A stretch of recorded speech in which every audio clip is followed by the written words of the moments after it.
Welcome to the Education Marketing Leader podcast with Chris Raposo. If you're looking to dive into the latest industry insights, draw inspiration from education success stories, or just want to sharpen your marketing skills, you're in the right place.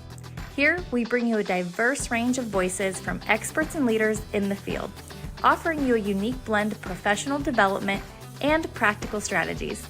Whether you want to understand your audience better, stay updated with the latest tech trends in marketing, or expand your professional network, we've got you covered. So while you're driving on your morning commute or winding down after a busy day, let's explore the dynamic world of education marketing together. Hello, everyone, and welcome back to another episode of the Education Marketing Leader with Chris Raposo. Today, my guest is joining me from Harper College. His name is Mike Barzacchini, and he is the Director of Marketing Services at Harper College. Mike, welcome to the show. Hi, Chris. Good to see you. Nice to meet you. Good to see you as well. A special thank you to Mariah Tang from Staymates for making the introduction. She's previously worked with Mike, had only good things to say about him, and also guided me towards his case presentation that's coming up in about a week or so. And we're going to talk about this topic a little bit more. So on evolving from service provider to a strategic partner, Mike, I heard it before from other higher ed marketers. Sometimes they're being treated as short order cooks, make this pretty, get this done, post this today, but we want to change the narrative a little bit more. But before we do that, you've been at Harper College for over 25 years. That's a remarkable tenure on your part. You've probably seen it all, or you've seen a lot. How has your view of marketing's role within higher education institution evolved within those 25 years? And what is one key moment that signaled it was time for a more strategic approach than just being that person who's taking the orders and putting it on the website? That's a great question, a great place to start. So when I came to Harper 25 years ago, I was really brought here to create a marketing department out of what had been a traditional type of publication department. They did do marketing. It was very tactical marketing. There wasn't really an annual plan or any long-range thinking. And we also had just completed the college's first brand awareness and preference study, and our numbers weren't good. So the good thing about that was I had kind of a mandate to take the team, and had a very willing and talented team, and start to recreate us as a marketing department, a marketing services department. And one of the reasons I think behind that name at the time, in that first, and I think there's been two phases of our transformation. That first phase was people not only felt like they weren't getting marketing, they didn't even feel like they were having their requests fulfilled. There wasn't a lot of service built in. So like a lot of colleges, especially a lot of centralized departments, so we really put a focus on improving processes, project management processes, prioritization, improving service, reaching out to our campus colleagues. And we put the focus on service while still trying to be strategic.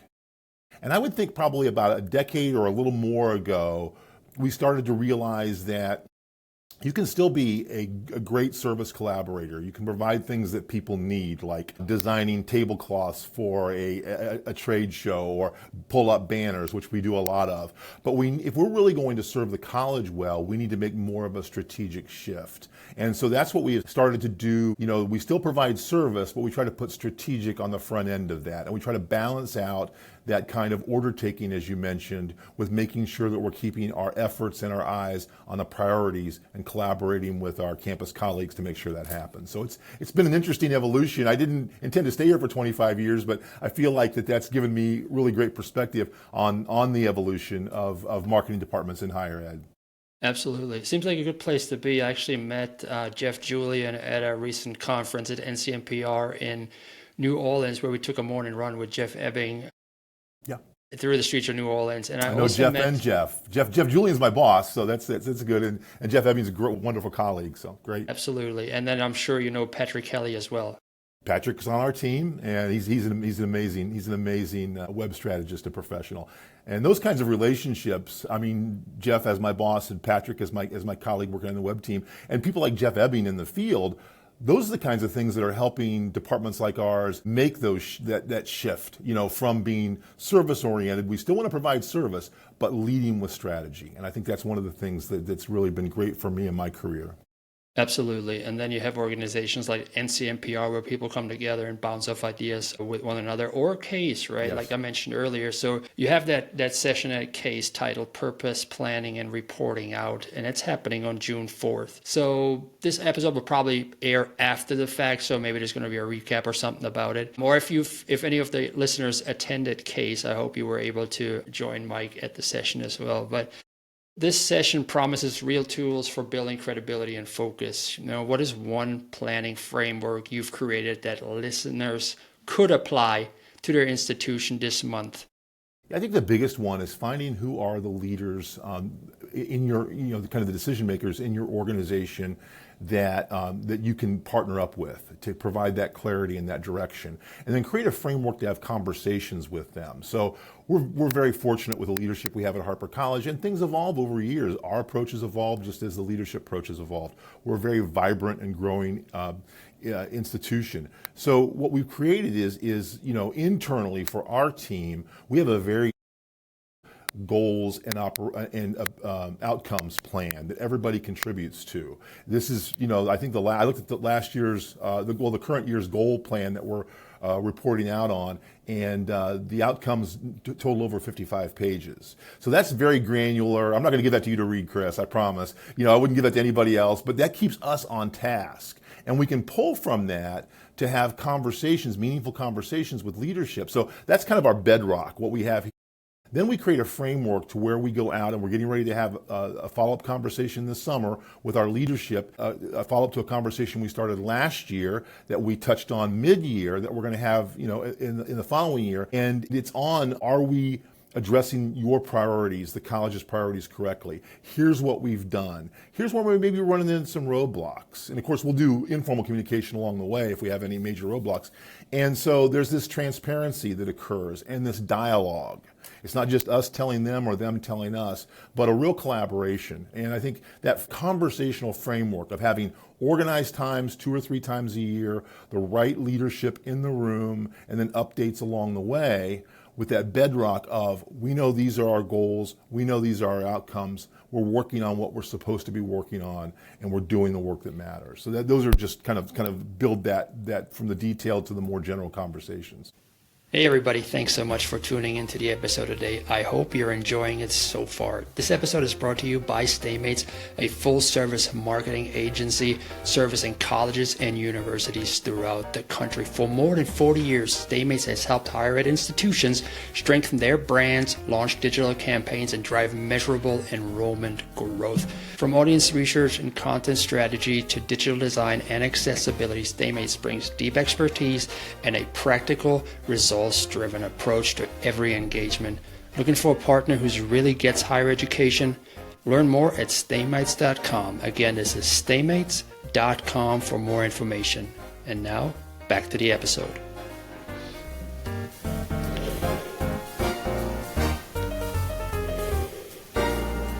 Yeah, and that helps also create guardrails, right? Because if you go out there and start your marketing efforts and it's a big campaign, you could get off the rails and just go towards the new shiny object that appears, like AI, for example. But if that doesn't align with the mission and vision of the institution for that particular campaign, then you may waste a lot of valuable time and confuse your audience as well, which is always bad if your audience expects a certain communication style or a certain angle from you and you veer from that.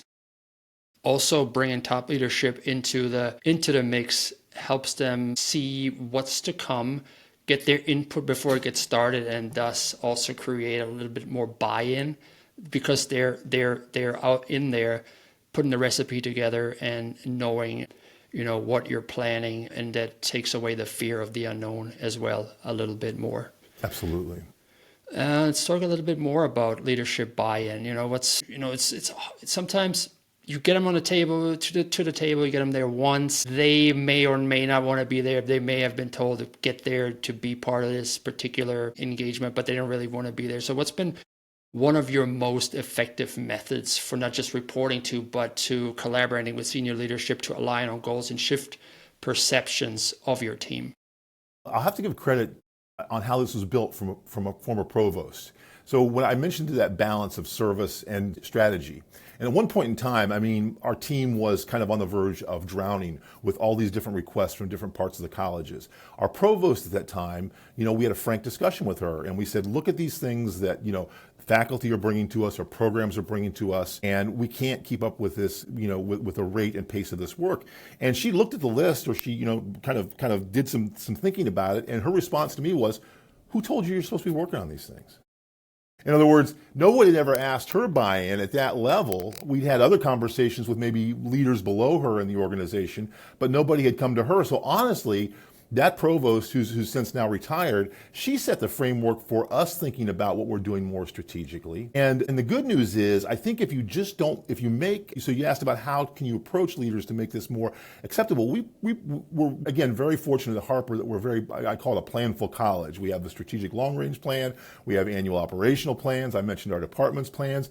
So these kinds of discussions, and we involve everyone. I mean, really, the strategic plan that we're going to debut this fall, literally everybody had multiple times on campus and in the community to weigh in on it.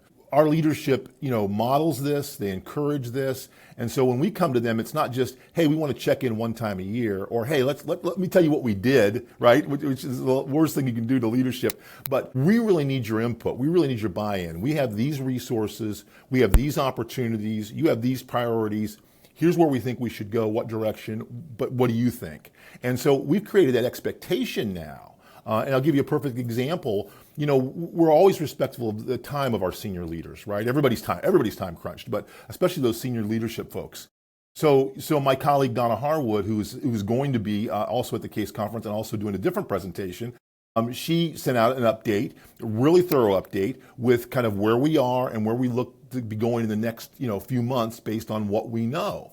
And everybody, great feedback from the leadership team on that email about what Donna sent out, but then also prompted, let's get together for 20 minutes in the next month or so and have a deeper conversation about this. We think we're on the right track, but it'd be great to get everybody in the room because we have different areas of the college that are represented among that leadership.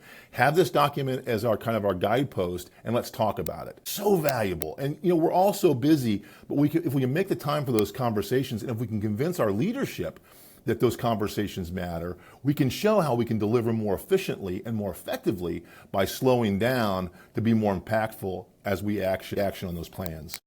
Yeah, it's great that you mentioned that provost. You said he's since retired. She's retired, but I'll tell you that the leadership that's followed, not just from the provost area, but throughout the college, and a lot of these folks I've worked with in different capacities. Some of them have been here longer term. Some are more newer to the organization, but just an openness. And this is something I've noticed in higher education as a whole, definitely over the last, probably more than a decade, is that openness to let's have these kind of honest conversations about what we need to achieve as a college, what's marketing's role in that, how to understand marketing's role in that, giving us an opportunity to teach while learning from them what it is that they need to achieve. Much more open than when I came here 25 years ago.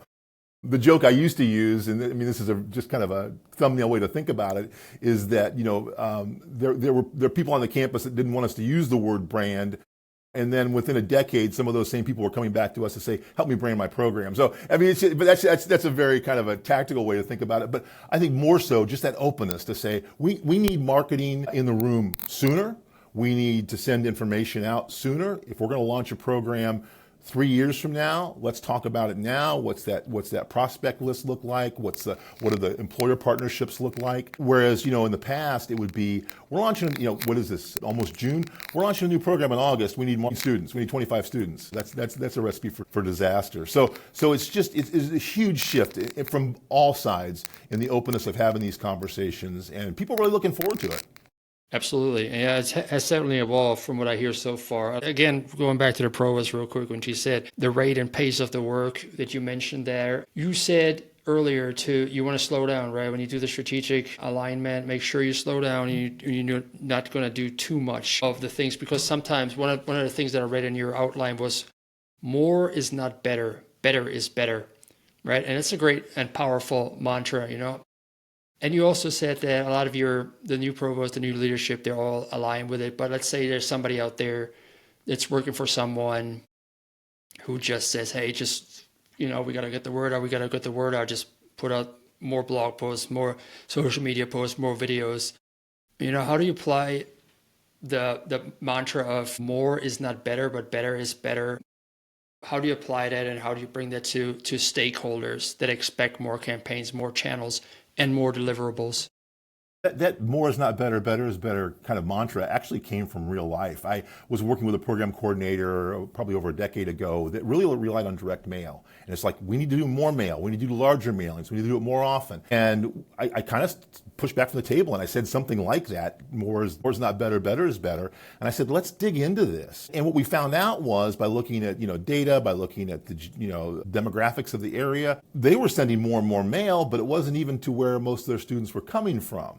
If we wouldn't have slowed down and did some real meaningful tactics around an area where their students were coming from, they never would have realized success.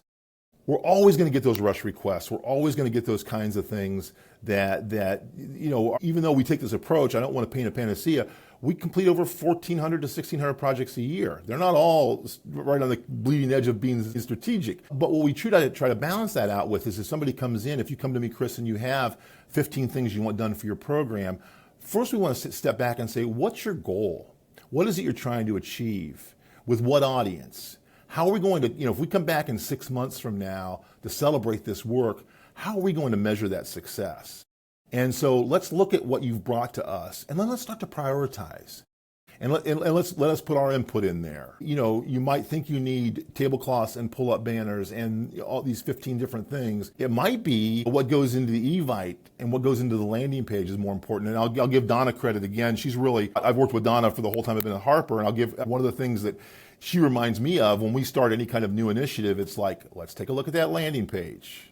Is it accurate? Has it been updated? Does it communicate? What's the lead capture form on that like? And what we will do a lot of times is pull that program coordinator or that campus colleague back and say, look, let's fix this landing page before we do anything else. And there's so many advantages to that. One, it just slows down the process, and people feel like, wow, they're taking an interest here. They're learning about what it is that I do, and they want to have a real impact. And we can then, with the help of Patrick Kelly and his team, we can report out on, wow, what's the effect of when we updated that landing page, when we made it a little more SEO friendly, when we moved the lead capture form up, when we convinced you to do an online information session because you want to capture that connection with prospective students. So I think I would say that after I got to Harper and we made that transformation to a marketing services department, we probably did a little too much order taking on the front end because we wanted to be responsive. We wanted to be, and we weren't having these higher level conversations. And I really see the shift in the last decade or a little more than that being toward, we are your strategic partner. Doesn't mean you're not going to get your tablecloth. Doesn't mean you're not going to get your pull-up banner. I want to make sure when we finish this work that what we're doing with you and for you is going to have a measurable impact that you're going to be proud of. And we'll give you all the credit. We'll give you all the credit for that measurable impact. That's not important. But we want to make sure that the work is meaningful and it matters. That's right. That's right. And you are the experts. That's why they're coming to you, right? They're not looking for a yes man to just get it done. They're actually looking for somebody, even if they don't verbalize that. They want to make sure that what they're putting out there, that their program is going to be successful. They may have a narrow mindset of how to get it done because they haven't been in marketing or communications, but you are. And if you ask them exactly what they want, what's your goal, you can aim towards that. And then also, like you said, who's your audience is something that, especially in higher education, because there's so many different audiences they could be targeted, but you want to make sure for this particular piece of content or whatever, what is the target audience, what is the main audience, and who are the influencers that can help them with it. Because if you're talking to everybody, you're talking to nobody. And if it's getting too generic in a world where everything's around personalization, you're just speaking into a void. And the one who offers the concierge service to if it's a prospective student, for example, will have the upper hand.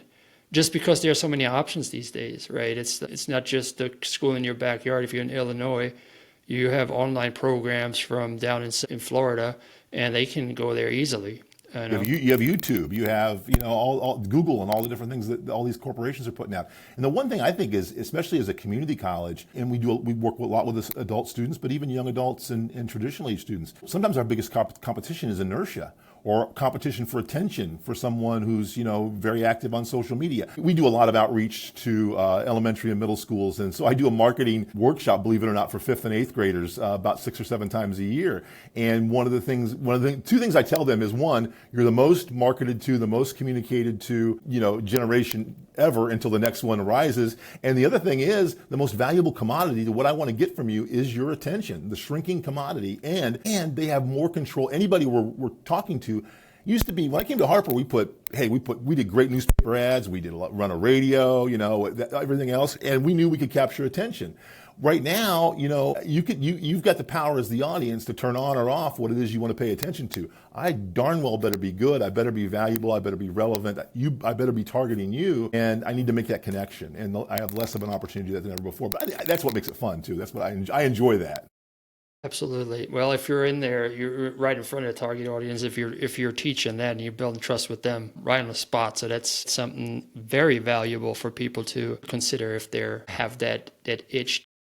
I'll tell you, those 5th graders are incredibly smart about brand too. When you start to talk to them about brand and how different brands have moved and changed in the marketplace, they may not use the right terminology, but they are so smart. A 1st grader, he's watching these YouTube videos of these kids out there. I'm like, holy cow, this is insane, and they're stars, and they're just putting videos together of them playing with toys. So that's their brand, I don't know how they turn out when they get older. Maybe there's my son is going to be 30 next year. I hope he doesn't mind me saying that. He started a YouTube channel when he was in 8th grade, and it's been his career.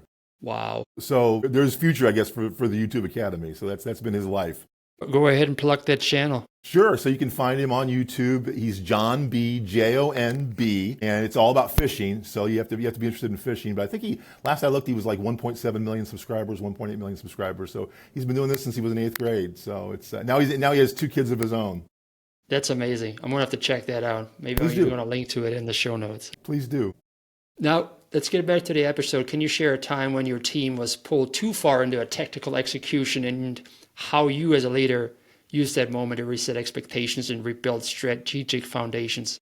Yeah, it happens, especially around big initiatives, because there are a lot of tactics that fall out of a big initiative. A new strategic plan, a building opening, and we have a lot of buildings that are going through groundbreakings and openings over the next few years, whatever it might be. Actually, I'll give you an example that we just discussed yesterday, and I discussed with my creative manager today. So we're getting ready again, as I said, to embark on our next strategic plan. It'd be very easy to look at those tactics and say, okay, we need to do a video, we need to do a publication, we need a graphic, all those different things.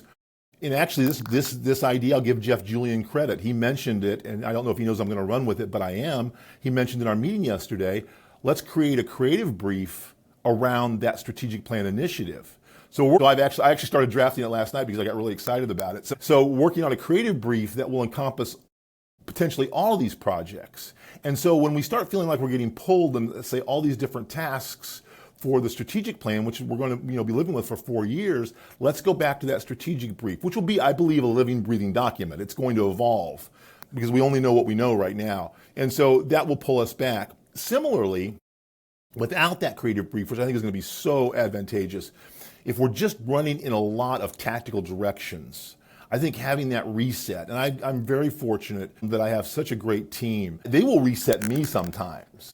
And I will reset them, and we'll work together to say, okay, these 10 projects need to get done, but let's think about them. Let's prioritize them. What's falling off the table? It's become kind of a mindset for us. And I think it's really a helpful one. It happens across disciplines like marketing specialists, which are like our project managers, with designers. It happens within like the design team or the web team. And I think it's just so valuable. It's really important to make sure you're not just doing the work, but you're actually taking a step back to say, okay, can we group these tactical things? Can we change the priorities? Is there a different way to approach it? Let's have a conversation with a colleague we're working on in the other department, those kinds of things.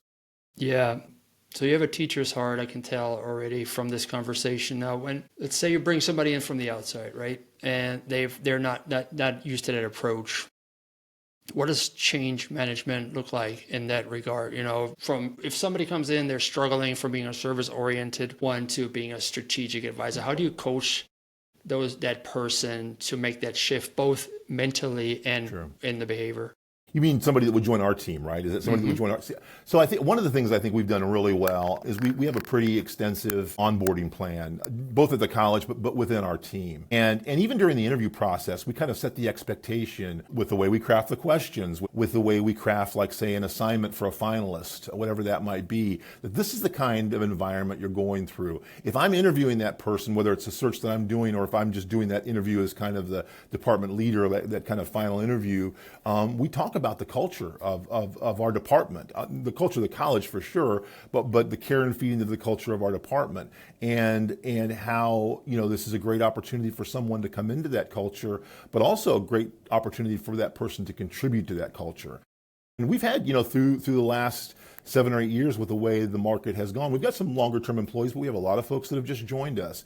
And to be able to see over 25 years, what's heartened me is to see how our newer folks, and when I say newer, within the last 10 years or so, and even more recently, have come in and helped contribute to that culture. So we value that. And we have a lot of people. I have an agency background, very limited, but an agency background and a reporter's background. We have other people on the team that have an agency or a for-profit background. And so we really kind of are upfront about that, both in the interview process and in the onboarding process, about how you can contribute to that culture, things that we do as a team and individually, I think really help with that too.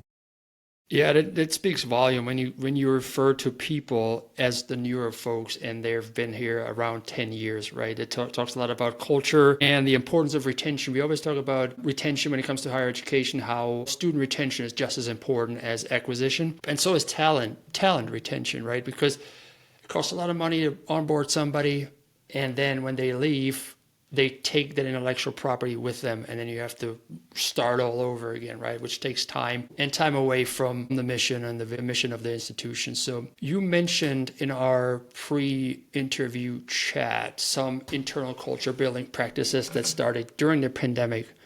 What was one unconventional or creative thing you tried that surprisingly stuck and continues to add value? Sure. So one of the things we did before the pandemic, and it started because we weren't doing enough touching bases as a team, we would do a daily stand-up meeting. And if you polled the staff, they wouldn't tell me, but they would tell you that probably fewer than 25% liked the daily stand-up meeting, but we did them, and they were important.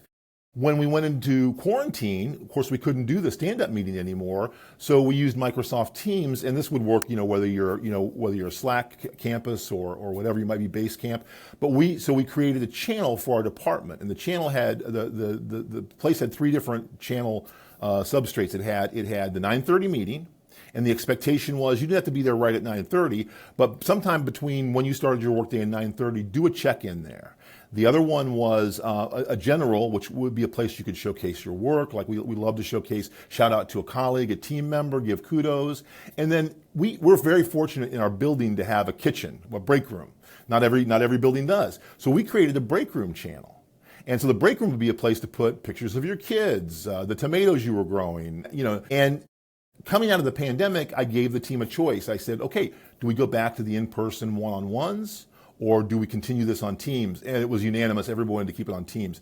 It's maintained. It's only gotten stronger. It's a place to do connections, to let folks know I need you today, to let folks know I finished this project today. We have a project management system, but this is more conversational. And then the break room becomes a place to say not only, hey, look at the tomatoes I'm growing, but hey, look, I brought a bushel of tomatoes I've grown into the kitchen. Come get them, first come, first serve. Or there's donuts here today, which is always a happy message, as well as pet pictures, kid pictures, everything else. So it really, and we, everybody is on site at least a few days a week. We could go back to the in-person stand-ups. We still do in-person meetings where we need to, but the small thing like that building that practice in teams, and not everybody loves the Teams technology, but it's the practice of connecting daily and touching base, both in the 9:30 and also in the break room and the general channels. So vital. And a lot of times when I'm so busy, I may not have caught up with a team that's working on, let's say, our all-district direct mail. But when it comes out, somebody's posted in the general chat, hey, this just dropped, and here it is, and here's some stats and everything else. If I'm going into a leadership meeting, I can pull that, or I can pull it if I'm going to be entering awards, or I can pull it if I'm going to be doing a presentation down the road. And so it's just on, not to mention I can share kudos back for that great work.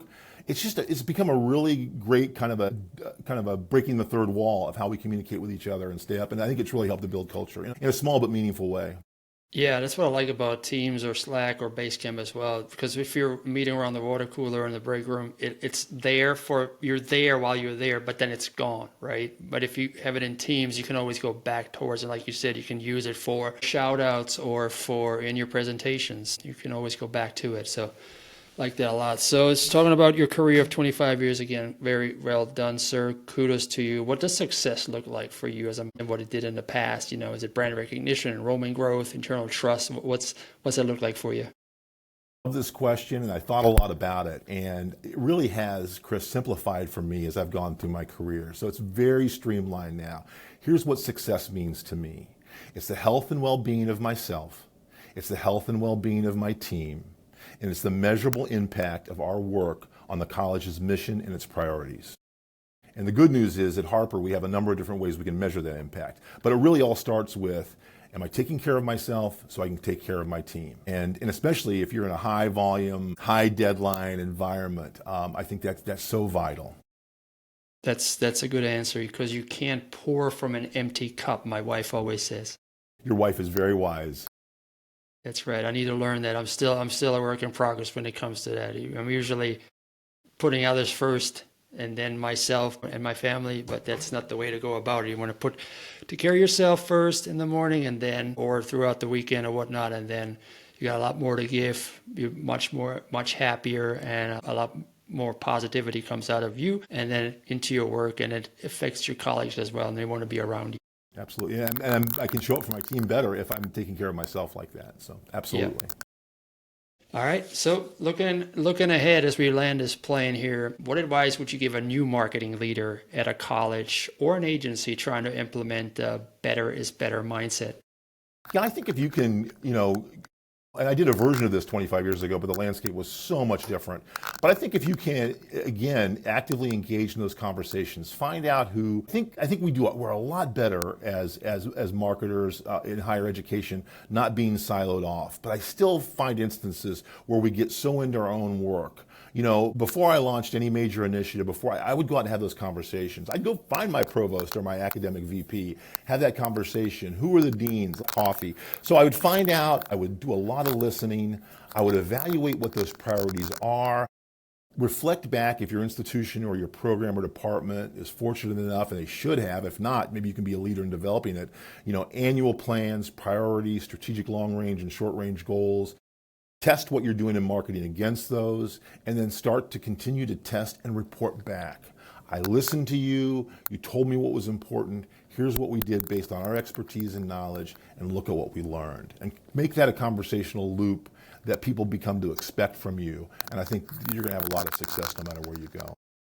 It's amazing. Ladies and gentlemen, this is Mike Barzacchini. Tell us about Harper College and how people can get in touch with you after this episode. Sure, absolutely. Well, harpercollege.edu is the best place to find more about Harper. We're a comprehensive community college in the northwest suburbs of Chicago. We serve about 14,000 credit students a year, and if you combine what we do with other community members, non-credit and other kinds of programs, we're about 30,000. So it's a big college, all commuter. We're, like I said, about 35 miles northwest of downtown Chicago. We serve 22 wonderful communities, and the best place to find me, I guess, is how you and I communicated, is on LinkedIn. And if you're at the conference, of course, this will be out after the conference, but there'll be other conferences. Always look to see if I'm attending. I'd love to meet up with any of you in person and share some of these ideas and thoughts and learn from you.